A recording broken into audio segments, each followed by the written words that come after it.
ఈ బెగ్గరు ఇంకొక beggar Christianity మీద ఫైట్ చేస్తున్నాము అని ఆరంభంలో తెగ కొట్టుకున్నారు వీళ్ళే. ఎవరు? నేను, లలిత్ గారు. కులం పేరుతోటి వీడిది ఈ కులము వాడిది ఆ కులము అని కులం పేరుతో కొట్టుకున్నారు. ఆ తర్వాత చదువు పేరుతో కొట్టుకున్నారు. ఒరే నువ్వు 10th క్లాసేరా, నీకు తెలియదురా అని వీడియోలు కూడా ఉన్నాయి, ఇప్పటికి కూడా ఉన్నాయి. ఒకవేళ ఈవిడ చెప్పినట్లుగా అంత తీవ్రంగా మేము కొట్టుకుని తిట్టుకుని బూతులు తిట్టుకుని కూడా ఈరోజు కలిసే ఉంటున్నాము అని అనుకోండి. ఒకవేళ అది కూడా గొప్పతనమే కదా. అంత వైరుధ్యాలని శత్రుత్వాన్ని కూడా పక్కన పెట్టి ధర్మం కోసం మనం కలిసి నిలబడదాం అనే నిర్ణయానికి వచ్చాం కదా. అంటే ధర్మం కోసం మా వ్యక్తిగత రాగద్వేషాలని పక్కన పెట్టేశాం. ఇది కదా అక్కడ అర్థం చేసుకోవాల్సింది.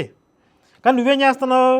మా మీద ఉన్న శత్రుత్వంతో సాయిబు మతంలోకి పోయావు. ఇలాంటి సంఘటనల గురించే మన పెద్దవాళ్ళు కొన్ని సామెతల రూపంలో చెప్పేశారు. బావా మరుదుల పక్కన కూర్చోవడం ఎట్లా అని సిగ్గుపడి కొత్త పెళ్లి కూతురు దూరంగా పోయి సాయిబు పక్కన కూర్చుందంట.